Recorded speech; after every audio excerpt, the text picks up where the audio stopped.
In this segment, we're going to go ahead and control the movie's playback with JavaScript instead of using the built-in controls provided by the browser. So in order to do that, I'm going to go ahead and remove the controls equals controls attribute right here. Now the audio element is still there.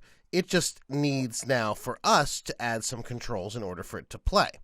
So we're going to add play, pause, and stop buttons. I'm going to add them down here using the button tag.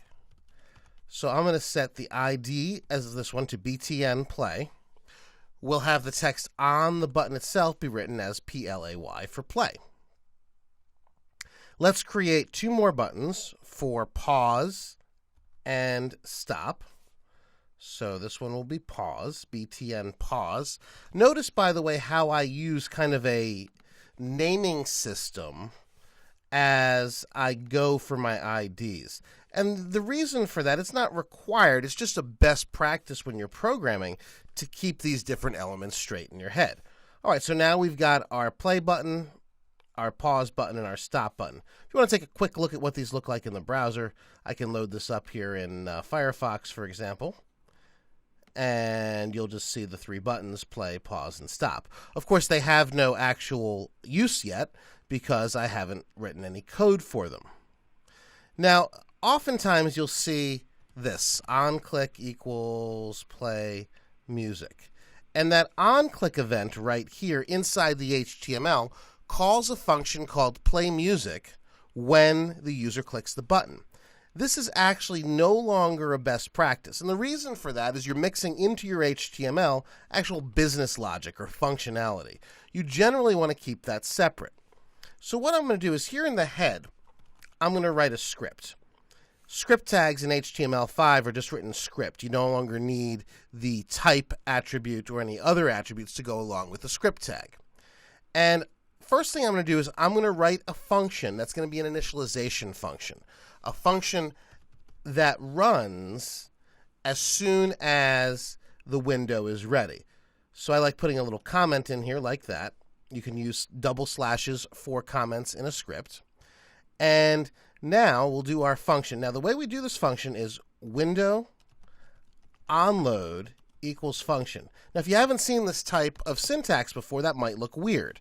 But what we're saying here is when the onload event occurs, which means the page is loaded essentially, we're going to run this function. You may also notice this function has no name. It's essentially an anonymous function. And it only runs in the context of the onload event occurring. So what we're going to do here is grab these elements, button play, button pause, and button stop, and we're going to attach listeners to them that will call a specific function when the button is clicked. So here's how we do it. So first let's get the play button. We're going to use document get element by ID, btn play. And I'm going to use the add event listener method. Three arguments here. The first is the type of event we're listening for, which is click in this case. Don't use onClick. That's what we use from HTML. But in JavaScript, it's click. Then the callback function. So we'll go ahead and call play music. And I'm going to set the last one to false. It's not really relevant here.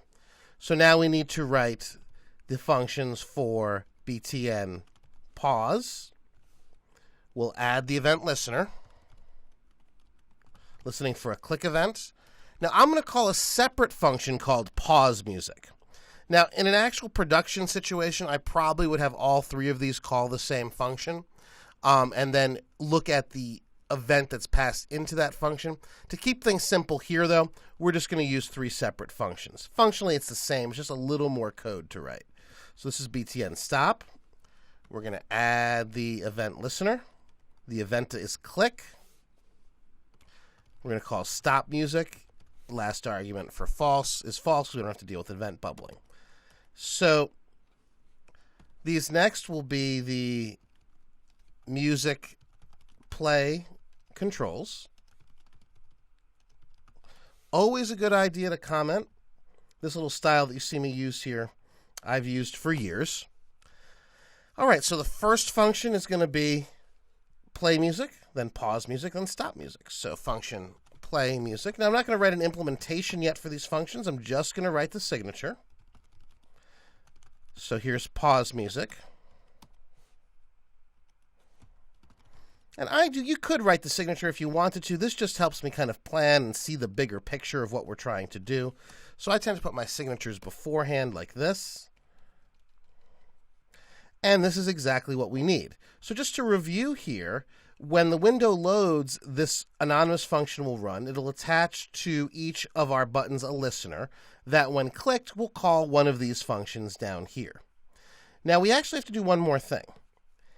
We have to be able to call the audio from the JavaScript. That means it needs an ID. So we're going to give it the ID player. And now, since we're going to need to refer to the player from several different functions, we're going to make that a global variable. So I'm going to declare it like this outside of any of our functions, and then I can access it within all the functions. And now here, I'll assign player document get element by ID player. Now, you don't have to give it the same ID as you do the variable name. Some people actually find that a little bit confusing, but remember, our ID here is player for this audio element. And then here, we've got the variable player. So these are essentially two separate entities. I tend to give them the same name. It makes things easier for me. If giving them different names makes it easier for you, go ahead and do just that. So now we have our player that we can refer to as player. The music is loaded in. So all I've got to do here is do player.play, run the play method. For pause, it's player.pause like this. Now you're probably thinking, okay, I know what the next one is. It's player.stop. Well, not really. There is no player.stop method. So I'm going to use pause again, and I'm going to come back to this here in a moment after we try it out and show you what additionally I have to do to make this work correctly, because we don't have a stop method. We only have a pause method. But there is a way to have an actual stop where the position resets to the beginning of the audio. Okay, so it looks like we're about ready to test. So let's go ahead and open this in one of our browsers. I've already placed the audio inside the same folder, so we should be okay. And I'm starting to hear the audio. You should be able to hear it in just a second here. You know, it's a little bit quiet.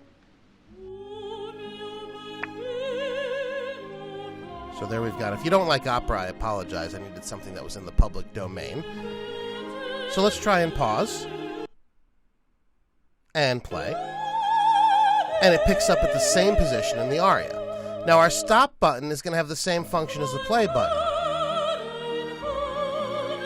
And that's because of the way we've coded it. Both are player.pause. Because again, we don't have a stop function. So now what I can do here is I can set the actual position of the player using the position property. So in HTML5, we actually have a position property. So it's as easy as setting it like this, player pause. So what we can do here is set player current time, which represents the position in the song, and set that to 0, meaning 0 milliseconds. We'll go ahead and save, and let's go ahead and test this one more time. I'm going to use Firefox, doesn't really matter. Play. I'll let that get a little bit into the song, so we'll make sure we know that we've started over rather than paused. So we'll wait for the singing to start, and then I'll go ahead and pause. All right, so we'll pause. And it continues from that position. But now when I hit stop and play again, we've gone back to the current time equals 0, or the beginning of the song. So now we've been able to control play, pause, and stop using JavaScript and buttons versus using the built-in browser controls in our HTML5 MP3 player.